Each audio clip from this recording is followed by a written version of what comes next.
Hello. For the past year, I've been in production on a film called Amistad, which is based on a very important time in history.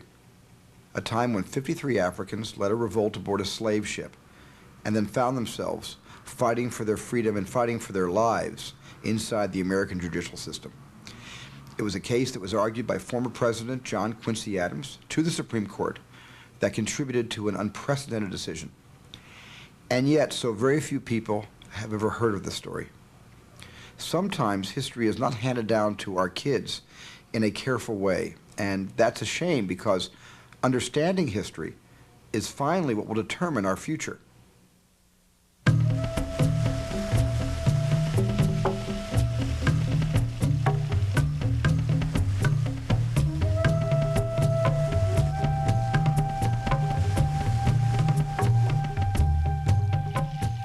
Can you imagine walking home from school or from work or from the grocery store in your own neighborhood when suddenly you are kidnapped, stolen, taken from your family, from your community, shackled and chained, you are thrown down into the darkest hold of a huge ship. There you're crammed with other captives, beaten, starved for weeks, maybe months. Then you're taken to a foreign country where no one knows your language. No one knows your culture. There you're forced to work like a mule or a horse for the rest of your life. In this next hour, with distinguished scholars, graphic images, poetry, and music, we will explore the transatlantic slave trade, the Black Holocaust, the Middle Passage. Cheta kwande morogi tuluzam, ndikeregi tuluzam, ndimorogi tuluzazam zam tuluzam zam tuluzam.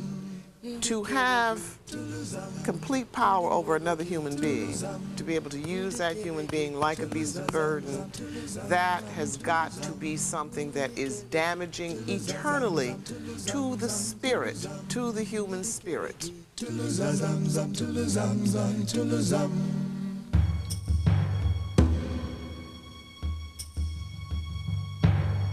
In the great empires of the ancient world, slavery was part of the culture for thousands of years. People were enslaved because they were prisoners of war, because they had committed a crime such as a petty theft, because they were unable to repay a debt, or because somehow they were just different. In Mesopotamia, in Egypt, in Rome, slavery was part of the culture. The Bible records the Egyptian pharaohs enslaving the Hebrews to achieve their dreams. The Romans enslaved thousands to feed their great armies and build new cities. Through centuries, slavery largely achieved global acceptance. It was seen as an economic necessity, a method to extend power. By the 15th century, the English, Spanish, Portuguese, and Dutch had arrived on the continent of Africa, drawn by the discovery of gold.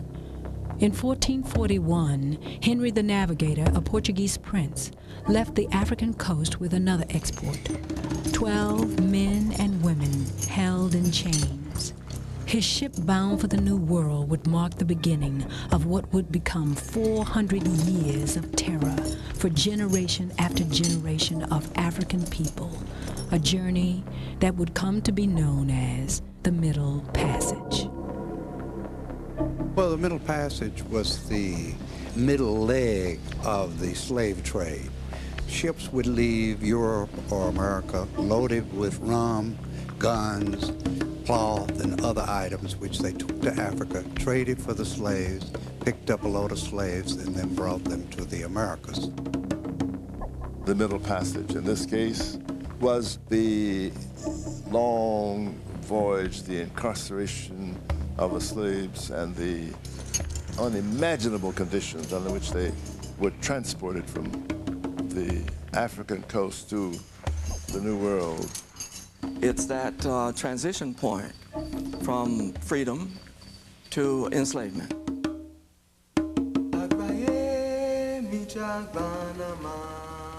What is Africa to me? Copper sun or scarlet sea, jungle track or jungle star. strong bronze men, or regal black women from whose loins I sprang when the birds of Eden sang. County Cullen, poet. Little known to the Europeans was that for hundreds of years, Africa led the world in invention and diversity. They were among the first to use tools, paint pictures, and cultivate grain. The people of Africa had built cities, universities, established modern state armies, and created an advanced legal system. They were indeed cities. They were urban communities where people lived on the basis of their profession. There were some common characteristics, and I think one of those common characteristics was the family. Africans are a very close family pattern of their clans and their lineages. We hear a good deal about the extended family, so it's a closely knit family. My name is Yamba, and this is my story. When I grow up, I will be a great drummer like my father. I will make praise songs for Oya, the river. Mama's beautiful teeth flash white as she feeds me from her rice bowl. This is my home. Africans have their own ceremonies to initiate individuals into society so that people know their place in society. In a number of their ceremonies, they must repeat their history in order to move to the next level, so that although many of them are not writing their history, they are remembering their history. By the mid-1400s, a dark chapter of history would begin to emerge. Very early on, with the expansion of Christianity, the notion was that we, as Europeans, must Christianize and civilize the Africans. Civilize.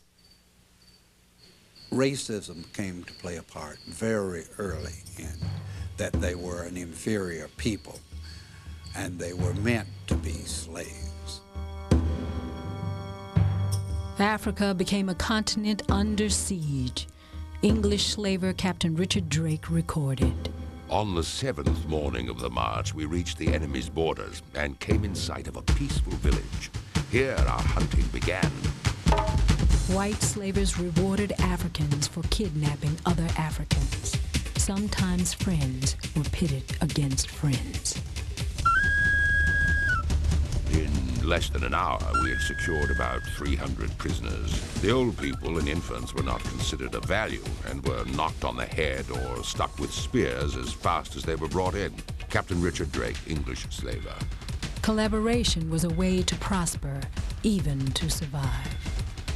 African leaders are working with slave traders. People are using the slave trade to create a certain class of people who can be sold.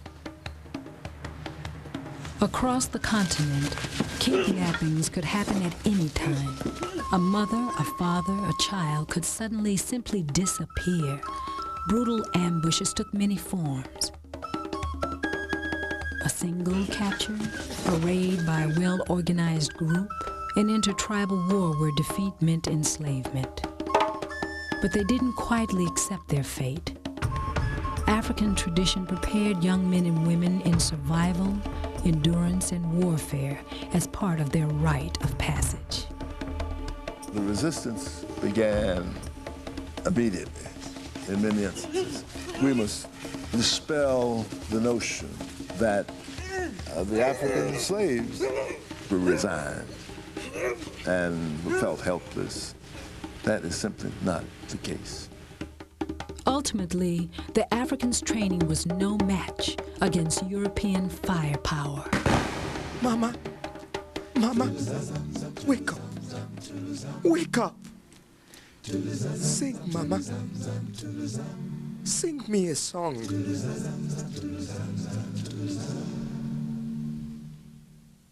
The most significant impact of all of this was a psychological impact. What we don't talk enough about is the impact that it had on the mind. A warring nation would often trade its human captives for European trinkets. cheap goods poured into Africa, replacing the African-made products and the people who made them, systematically destroying the African culture. As Africa continued to be economically torn apart, the European powers continued to prosper. It became big business. The Royal African Company was chartered to represent the commercial interests of the English crown, trading goods for slaves in West Africa and transporting those slaves for sale in the New World. You have to recognize that the slave trade was really based on power and economics. It was for the benefit both of the Westerners and for some Africans. Wars were perpetuated, tribal wars, because of the slave trade. Those in power were the ones that captured and sold slaves. And in doing this, they disrupted the family. One of the most tragic things about the slave trade is what it did to the family. Stop! Ugly, hateful men! Stop! My father is coming! Oh, cruel ones! Please don't take me. See, I'll be good.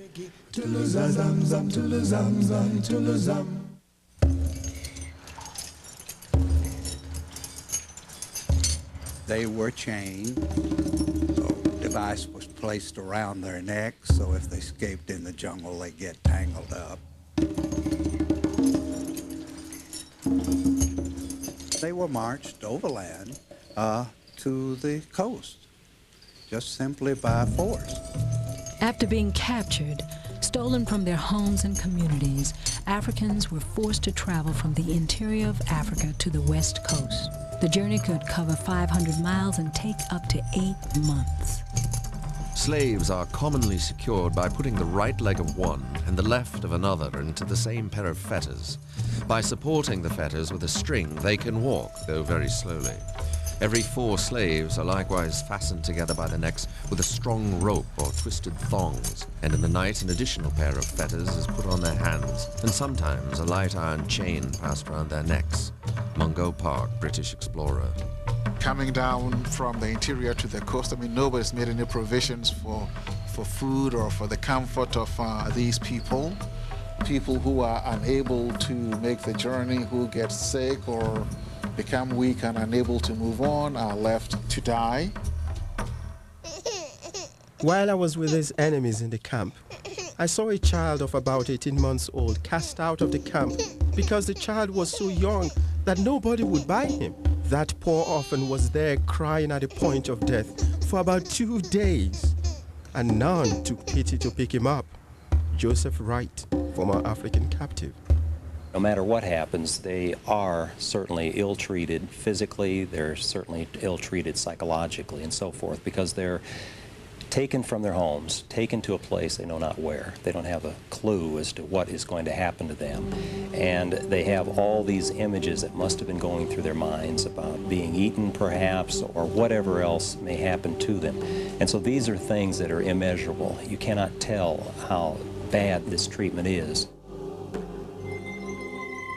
On the coast were the castles, more than 50 of them, financed by European slave trading companies like the British Royal African Company, the Danish West India Company, and the Bank of Amsterdam. These large fortresses were built into the cliffs and served as living quarters for the European traders and government officials, and temporary prisons for millions of Africans. Some still stand along the coast of what is now Ghana, Nigeria, the Ivory Coast, Benin, Togo, and Gambia. Today, they're known as points of no return. The lodgings and apartments within the castle are very large and well built of brick, a massive airless dungeon. It will conveniently contain 1,000 blacks. The keeping of the slaves thus underground is a good security against any insurrection. Jean Barbeau, slaver. I took my son, who was 5 years old, to one of the slave castles. And I wanted to take him into one of the dungeons. And he refused to go in. It looked so terrible to him. But I wanted him to see that. Looking at this dungeon, the darkness, the smelly place, it's like, where did the slaves sleep? Where did they go to the bathroom? How long did they stay here? Why were they sold? Why did they do this to them? They're relevant questions that only a child can ask. Will they leave me in this fearful place forever? I will not stay here. I will not. The smell is bad and it is too dark. They weren't loaded directly onto the ship. There were factories on the coast. The Africans were sold to these people, and then they sold them to the ships. And this was an economic enterprise. How could a situation be created whereby a small group of Europeans could enslave so many Africans in those horrendous conditions? They succeeded by having greater firepower, military power. They succeeded also by their having a drive to conquer the rest of the world.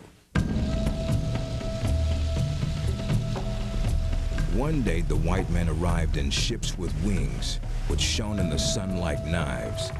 From that day, the whites brought us nothing but wars and miseries. Oral history from Pinde tribe. Most of the Africans who were brought from the interior had not seen white men until they reached there, and they were afraid of white men.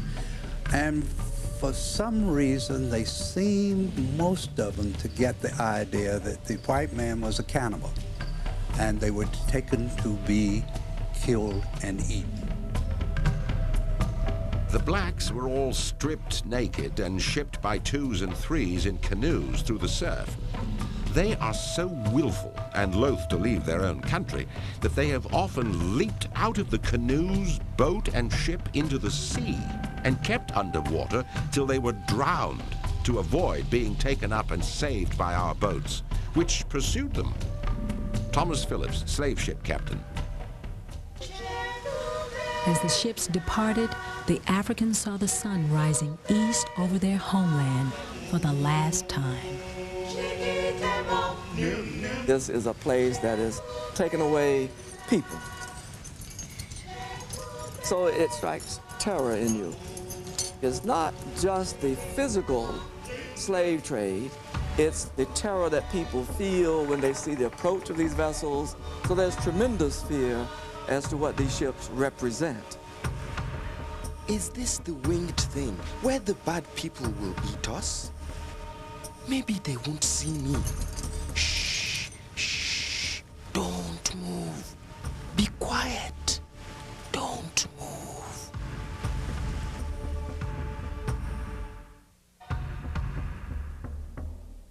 Wednesday, June 12th. Buried a man slave, number 84, of Flux, which he'd been struggling with near 7 weeks. Thursday, June 13th. This morning, buried a woman slave, number 47. Know not what to say she died of. She'd not been properly alive since she first came on board. Monday, June 24th. Buried a slave boy, number 158, and a girl, number 172. Captain John Wheaton's logbook. The exact number of Africans captured and delivered to the New World will probably never be known. It has been estimated that 15 million Africans began the journey to the United States, South America, and the Caribbean, and of those, at least 2 out of every 10 died at sea. The shrieks of the women and the groans of the dying rendered the whole scene of horror almost inconceivable. Olaudah Equiano, former African captain. I cannot see my home, my country. Where did they take my people? Who will take care of me down there? To meet the demand of having to transport human cargo, ships had to be redesigned.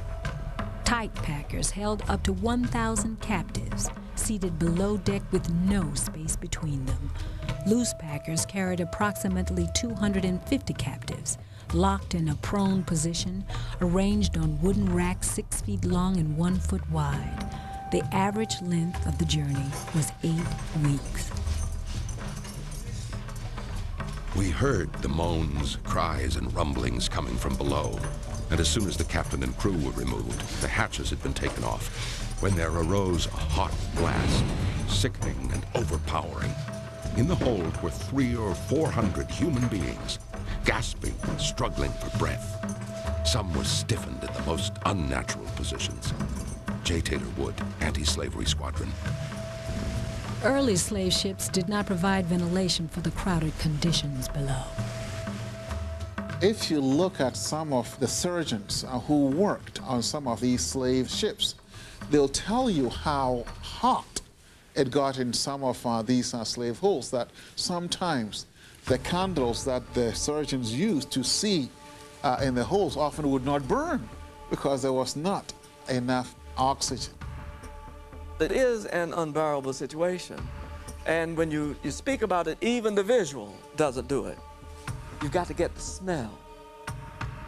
The slave ships had names like Brotherhood, John the Baptist, Justice and Integrity, Gift of God, Liberty, and Jesus. The crews came from around the world, men and boys. These people were scared to death. They were stripped of dignity and stripped physically and put on board ship. They didn't know where they were going, what their future was going to be. They were treated like animals, really like animals. They were a product, a piece of merchandise. You hear stories, of course, of women who took their babies and threw them across the heads of other enslaved people to get to the food and to the trough where they were fed, sometimes like hogs in a trough. And they would throw the babies over the heads of the other people, you know, just so the babies could get something to eat. Don't they have food in the place of bad spirits? When will we eat? I wish I could dip into my mother's rice pot. Look, is that Mama? Mama, please, give me some food.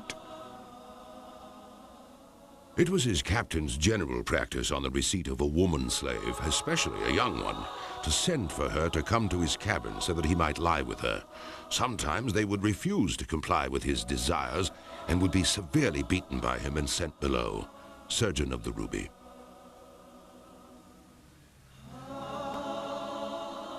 Down my cheeks the tears are dripping.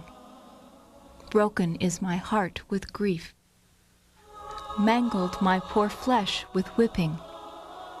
Come, kind death, and bring relief.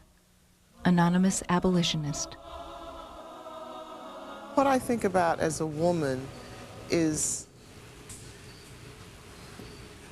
the humiliation of it.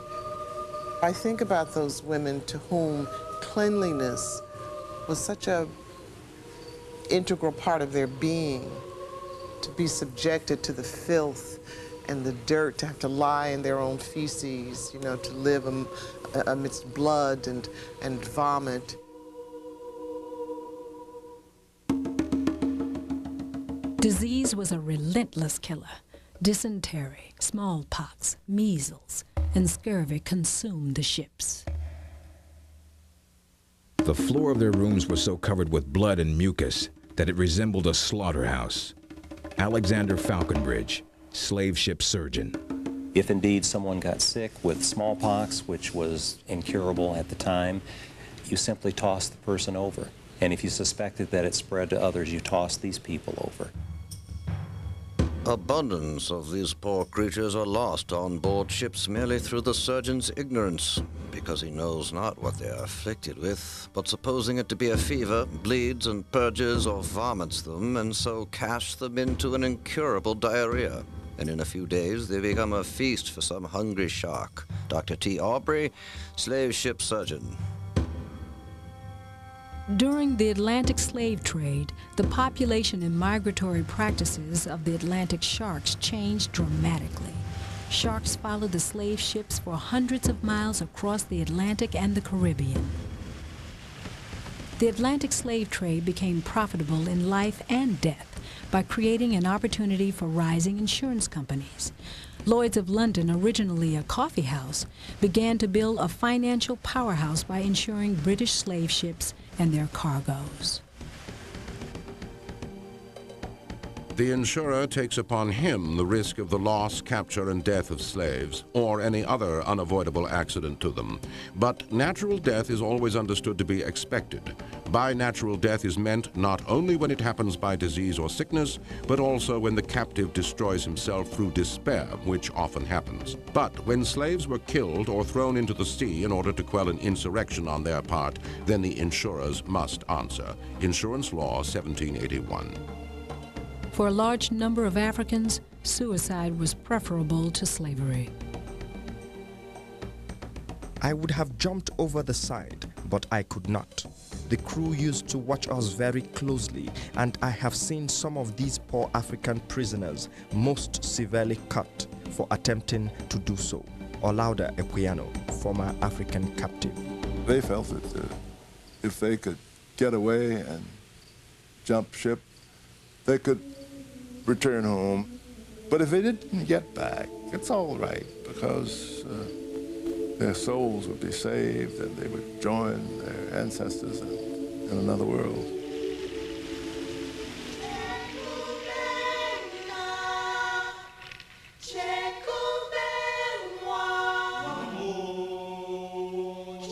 The African's ability to cope was often measured in the smallest of actions. Europeans attempted to prevent Africans from using the language, prevent Africans from engaging in the culture, the use of the drum, the dance, and of the song. So they had to find other ways to do this, and they coped in different ways. The myths tell us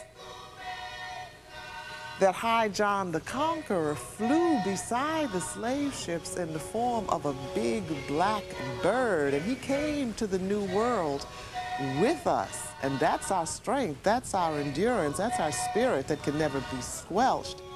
I think the fact that people got through this ordeal, got through the Middle Passage, is a miracle. People survived, were physically quite strong. But that was not, I think, enough to survive the Middle Passage. One had to be determined to survive.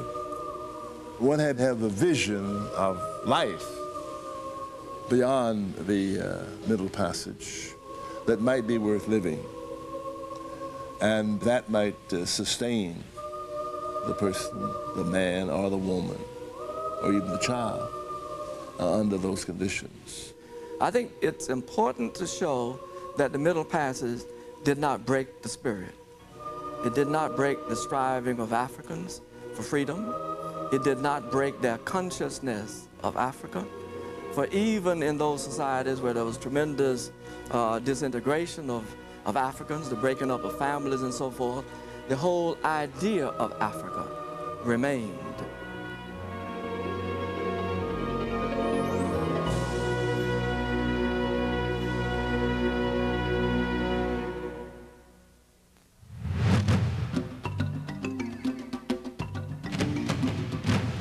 Resistance, insurrection, rebellion, revolt. The enslaved Africans of the Middle Passage were desperate to be free. The resistance begins at capture, wherever, let's say in a Mende village. It continues down to the port, where they have to be carefully guarded till they get to the port. Continues on to the ship, where they are chained. It continues in the Middle Passage, as we've seen, and then it goes right on to the sail in the New World. Are all my people going home? I am going too, to find my mother and my father. I am not afraid. I am going now. Now! The most powerful resistance was revolt. There are over 300 documented accounts of slave ship uprisings. The writings of slave traders and their logs and so forth record many mutinies, they call them. I think they were very frequent, particularly while they were still in sight of Africa, when they thought they could get back home. The organized African captives had pieces of iron they had torn off our door, as having premeditated a revolt. Thus armed, they fell on our men upon the decks unawares and stabbed one of the stoutest of us all, Don Carlos, slave ship captain. The idea of the chaining was to prevent mutinies. And of course, these were likely occurrences. The desire to be free was so strong that people wanted to mutiny the least opportunity that they got. On July 1st, 1839, perhaps the most significant African revolt took place on the Spanish slave ship La Amistad. Singbe Pié, later known by his Spanish name Joseph Sinkay, led 53 Africans in a rebellion. The spur for the mutiny came when Joseph Sinkay was talking to the mulatto cook on board the Amistad by sign language, what is going to happen to us. And Celestino, the cook, in a cruel jest, responded that they were going to cut them up and boil them and then eat them as dried meat. And Sinkay, needless to say, made up his mind, apparently at that point, that this is not going to happen to me and this is not going to happen to our people below. Sinkay frantically looked for something that could help him escape. That something turned out to be a single nail. Now the problem was to find weapons. And they broke open boxes below, and lo and behold, they found, of all things, sugarcane knives. And they armed themselves, and that evening, in the midst of a storm, they took over the vessel. Between 3 and 4, I was awakened by a noise which was caused by blows given to the mulatto cook. I went on the deck and they attacked me. I seized a stick and a knife to defend myself, and this time the prisoner wounded me on the head severely with one of the sugar knives. Pedro Montes, Spanish slaver. They spared the life of the 2 slaveholders. Montez was a former ship's master, and they had seen him steer the ship, so they knew he knew how to do this, and they wanted to go back to Africa. They did not know how to navigate, so they instructed Montez to sail toward the rising sun. They knew that they had come from the rising sun, and if they went back that way, they would go to Africa. But at night, Montez would turn northwesterly, hoping to reach the United States. They followed this zigzag course for 2 months, and eventually in late August of 1839, they end up off the coast of Long Island. They were imprisoned in New Haven, Connecticut, and charged with murder and piracy. It would be 2 years before their fate would ultimately be determined. When the case went to trial, the United States Circuit Court ruled that the Africans could not be tried for acts committed on a Spanish vessel on Spanish waters. However, under the mounting pressure to keep the Southern vote during the 1840 election, President Martin Van Buren immediately ordered an appeal of the decision. It would now be argued before the Supreme Court. These Africans were up against power. They were up against the President of the United States and the Queen of Spain.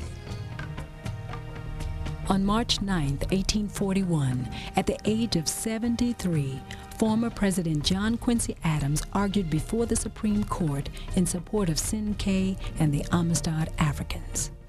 John Quincy Adams had shown a great interest in the case from its very beginning. He hadn't been in a courtroom for over 3 decades, but this man believed in the cause. He saw that he had a chance to do something before he died that would be of a great service to humanity. After passionately arguing 8.5 hours before the Supreme Court, the decision was upheld. The Africans were freed and allowed to return to their homeland.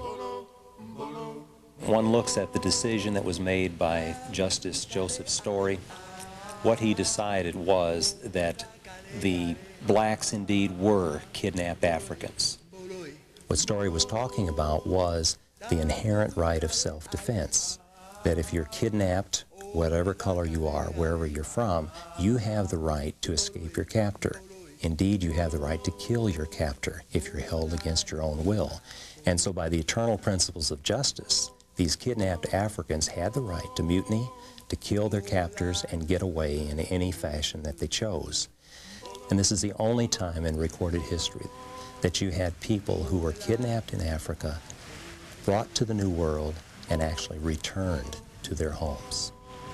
The legacy of Sankey is the indomitable will and the courage on the part of a human being to pursue his own destiny and to claim his right to be free, and that he cannot be dominated, should not be dominated by another human being.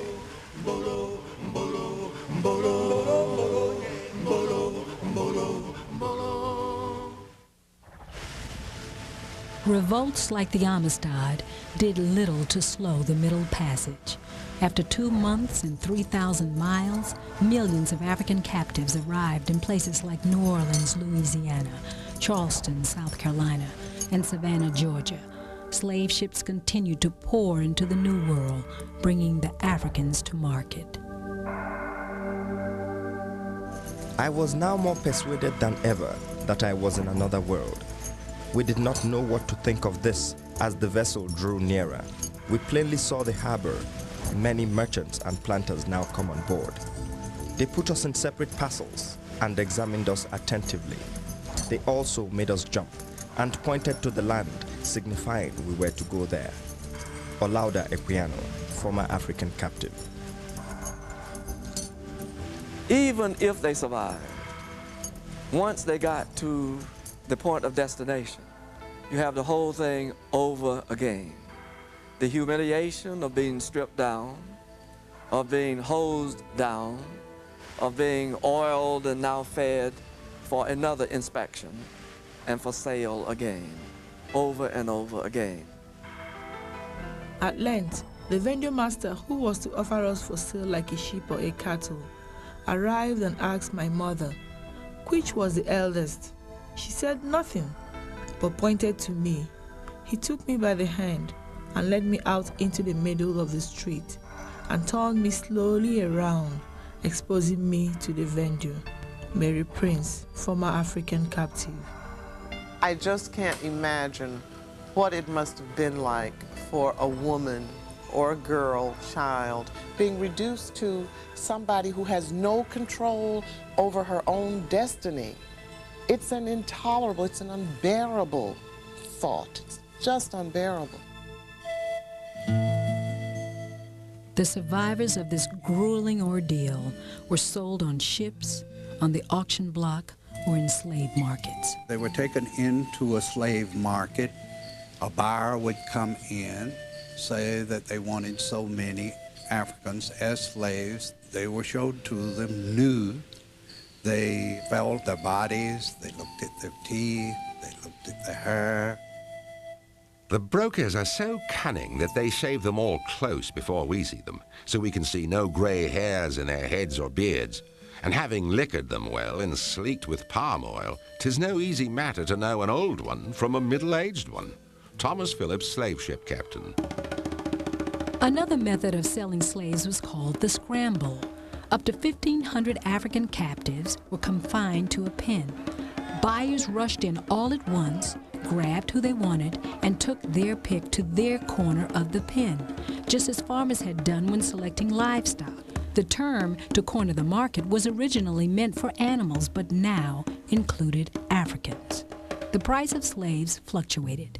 In 1754, George Washington bought a male slave for $260. When he went to the market 10 years later, he paid $285. Slaves were sold for small down payments and on reasonable terms. There was also a mail order business. By the mid-19th century, the top price paid for healthy slaves exceeded $2,000. I own I am shocked at the purchase of slaves, and fear those who buy them and sell them are knaves. What I hear of their hardships, their tortures and groans, is almost enough to draw pity from stones. I pity them greatly, but I must be mum, for how could we do without sugar and rum? William Cooper, 18th century poet. The Atlantic slave trade accelerated the development of colonial America. Africans brought advanced farming techniques such as complex irrigation systems that made the cultivation of crops possible. The goods produced by slave labor contributed to set a high standard of living for Europeans and Americans. Tobacco, sugar, cotton, all became the foundation of a growing world economy driven by forced slave labor. The point, I think, needs to be made very strongly that they were African people. They brought with them their language, they brought with them their history, they brought with them a sense of awareness of their culture. The slave trade lasted throughout the world until the 19th century. By 1807, Britain declared the slave trade illegal. 1 year later, the United States followed suit. But the slave trade was far from over. Illegal ships were painted black and traveled under the cover of night, landing in Brazil, the Caribbean, Cuba, and the American Eastern Seaboard. It was outlawed in 1808. But slaves continued to be smuggled into the United States down to 1862. And it's very interesting that you can look at the advertisements of runaway slaves in the 1830s and 40s, and some of the advertisements will say, this person speaks Arabic. The person who would run away speaks Arabic, or he speaks French, or he speaks an African language, which means that in all probability they had not been in the country a full generation. The point is that these slaves were still being smuggled in, and the Middle Passage goes on. It is believed that the last slave ship from Africa set its sail for Brazil in 1888, 20 years after Abraham Lincoln signed the Emancipation Proclamation, abolishing slavery in America. The stain of slavery in this modern world is irrevocable. I think it is stamped so deeply into our psyche, not only in the American place, but the world over, because the human dynamic everywhere in the world is about power. The Middle Passage symbolizes one of the most horrendous episodes in African diaspora history. And I suppose in the final analysis, this is what ultimately binds black people or people of African descent outside of Africa. It is a consciousness of a place of origin, but it's also a consciousness of a social condition. In terms of trying to get a lesson across, one is trying to get people to see how it diminished us all. The Middle Passage is like having a dirty secret in your closet. Nobody wants to admit that we treated America and Europe and Portugal, that we treated those people that way. That's where the Middle Passage came from. They could do it, and they did. And nobody wants to remember. It's the dirty secret. Sometimes I feel like a motherless child. Sometimes I did not know what to think of the strange new world. One by one, the faces I remembered from below disappeared, taken in different directions. Now I had only one friend, Death. I wished he would come and take me. Fala, Fala, let me be accepted in a blanket in heaven. I waited and waited. But my wish did not come true. Finally, I turned to face the strange new world, no longer afraid of the raging water filled with human bones. The power from the water, promised by my father, ran through my veins. I became determined to live and sing my father's name forever.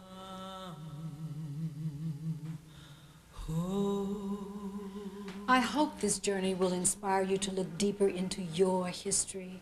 Keep looking, keep searching. Knowledge is power. I'm Debbie Allen.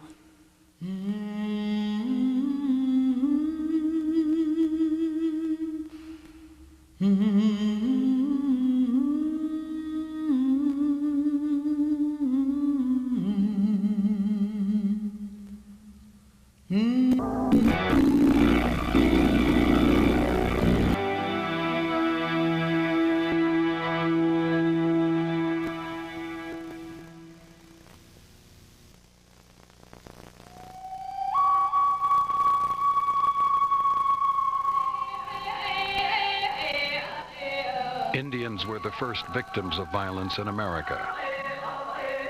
Looked upon by white settlers as nothing more than savages, Native Americans were up against a brand of violence that was imported here from Europe.